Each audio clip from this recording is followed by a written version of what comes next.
This week on Culture Q, MJ Rodriguez becomes the first trans Golden Globe winner. We chat with activist Blossom Brown. And celebrate MLK Day by honoring Bayard Rustin. It's Andy Lawani here. And I'm Shira Lazar. This is Culture Q. And here are some of the highlights this week in queer culture.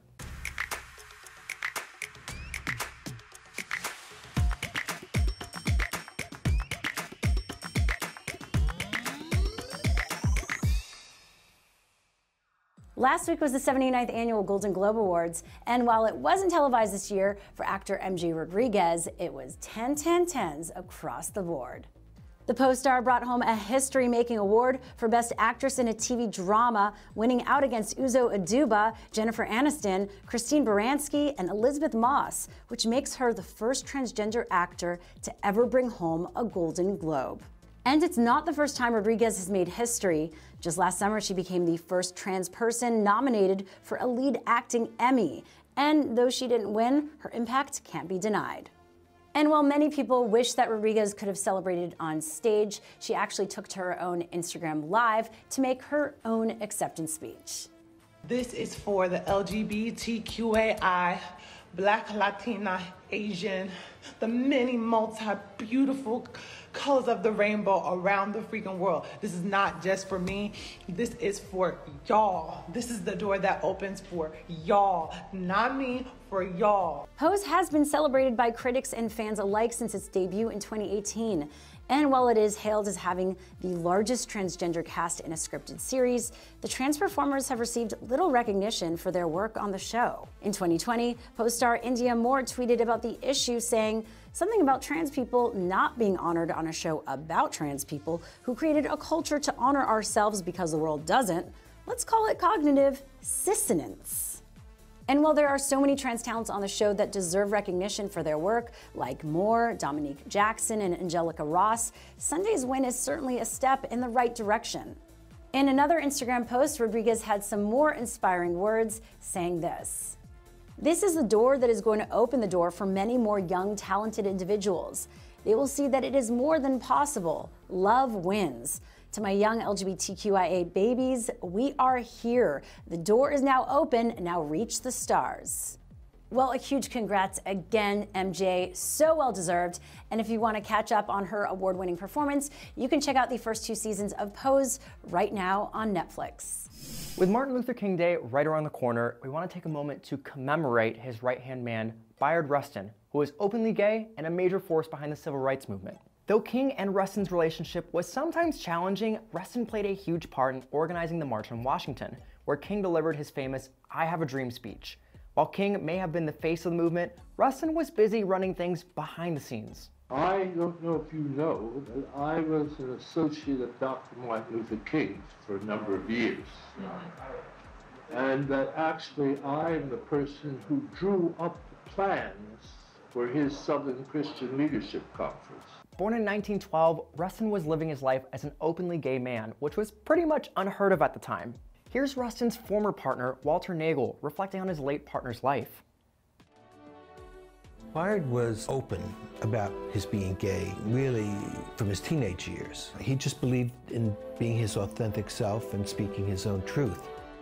But that truth was something that would sometimes present obstacles for his involvement with King and the civil rights movement. At a given point, there was so much pressure on Dr. King about my being gay, and particularly because I would not deny it, that he set up a committee to explore whether it would be dangerous for me to continue working with him.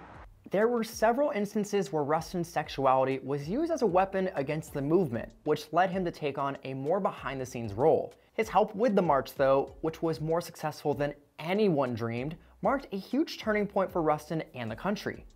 Even after Martin Luther King's assassination, Rustin still advocated for civil rights and also spoke out for gay rights in the 1980s. He was quoted saying, "It was an absolute necessity for me to declare homosexuality, because if I didn't, I was part of the prejudice." And in 2013, President Barack Obama posthumously awarded Rustin the Presidential Medal of Freedom for all his great contributions to the civil rights movement, cementing his place in American history. What a life and legacy to leave behind. If you're looking for more ways to be an activist in your very own community, you can visit hrc.org/getinvolved. One Life to Blossom follows the life of Black transgender activist Blossom Brown when she undergoes her dream of getting face feminization surgery, all within a year before nationwide headlines at the 2019 CNN LGBTQ+ town hall. Blossom C. Brown joins us right now. Thank you so much for being here. Oh my gosh, how are you? You know, great, getting the new year started. You're our first guest on Culture Q of the year. Woo! You know, I love to be first, North Node and Aries. Exactly. So let's get into this documentary. How amazing. Tell us about how this all came together. Yeah, you know, One Life to Blossom actually started as a class project. I had met the director, Alexandrina. We met on a photo shoot for the county. I was one of the prep superheroes, and we met there, and me and her connected, and we got to know each other, and she had asked me to do a presentation for her class. And so she filmed a couple of things with me, talking about my experience as a trans woman, what I went through as far as like going through discrimination and everything. And you know, the class received it very well, and they wanted to follow up with me. And so she and another friend, Nestor Hernandez, who is from South America, actually collaborated together, and we created One Life to Blossom. And for months, they followed me around on my adventure. They saw things firsthand of what I went through, and you know, it just really became a thing. And now that it's out there, it's so mind-blowing, and it's just so great to see how helpful it is to other people. I guess, what was your biggest surprise in the process, or something looking back now that you've seen it that you just can't believe was captured on camera? You know, I just look at the whole thing. You know, they put it together very well. And during that time when we were filming, I believe it or not, actually, when I did the whole CNN LGBTQ town hall thing, we were actually done with the documentary.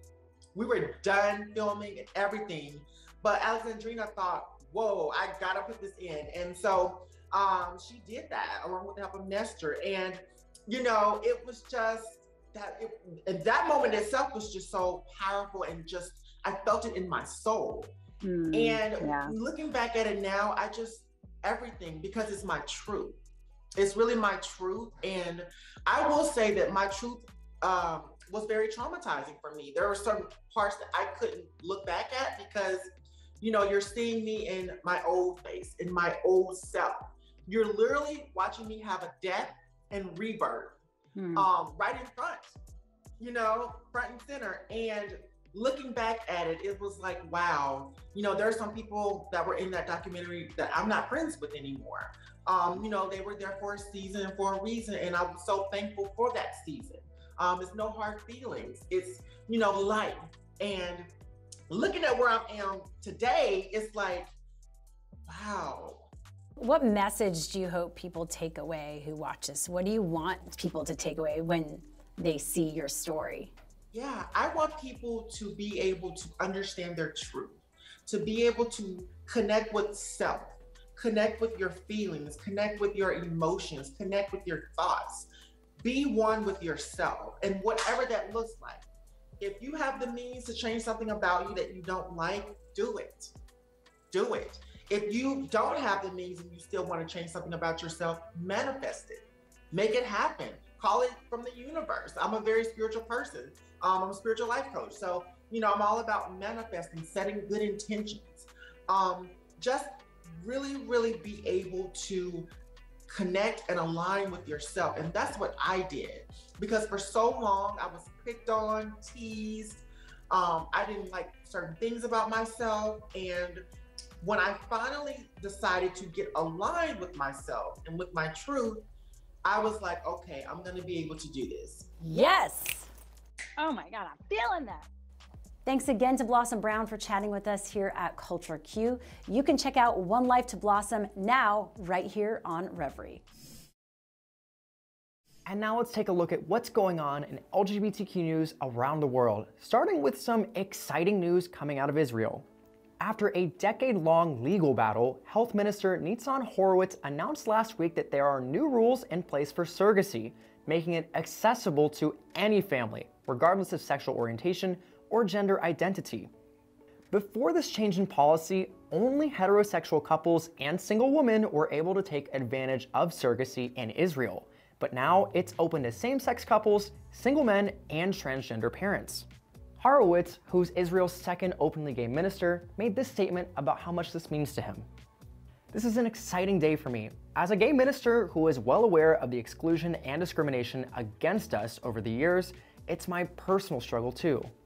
And in a post on social media, the Association for LGBTQ Equality in Israel, the Aguda, celebrated the news, writing, "The right to be a parent is a basic right for every person, and today we are taking a historic step in the struggle for equality." Back here in the States, history is being made as American figure skater Timothy LeDuc has become the first out non-binary athlete to head the Winter Olympics. Along with their skating partner Ashley Kane-Gribble, the pair got themselves a spot in the Beijing Winter Games during last week's US Figure Skating Championships. Now that you've made the 2022 Olympic Games. Yes, we're all cheering, and LeDuc hopes their story really won't stop here, saying, "My hope is that the narrative shifts more to queer people can be open and successful in sports. We've always been here, we've always been a part of sports. We just haven't always been able to be open." And down in Mexico City, Six Flags is under fire as they reprimanded a gay couple for being affectionate in their theme park. A tweet that documented the interaction between the couple and park management went viral. The couple's friend shared this. "A few minutes ago in Six Flags Mexico, they discriminated against my friends for kissing. The argument was that the park is a family environment and that gay kisses are an attack on that." And the LGBTQ community responded to this blatant homophobia with the best thing possible by making out with each other at the theme park. No joke, it happened.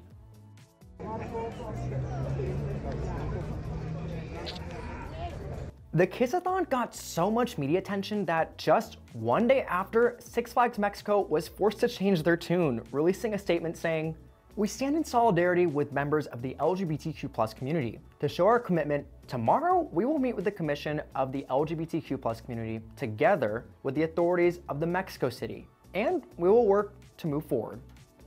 So the next time there's like a kiss-a-thon at a Six Flags, being the roller coaster nerd I am, you let me know. But that's all that's happening in news around the world. Over to you, Shira. Looking for something to watch this weekend but don't know what? Well, we've got you covered with our Revry Streaming Guide. First up is the 2015 comedy Baby Steps. Produced by Oscar-winning Lee Kong-soo, the story follows Danny and his partner Tate as they navigate the complicated world of international surrogacy while dealing with Danny's mom, who attempts to control every aspect of it, all the way from Taipei. It's a multicultural family comedy, sure to keep you laughing. And it doesn't end there. Here's another recommendation. What It Was is a 2014 romantic drama that explores a Hollywood actress's inner life when she moves back to New York and has to reconcile who she's become with who she once was. She also finds herself in a love triangle with two different women.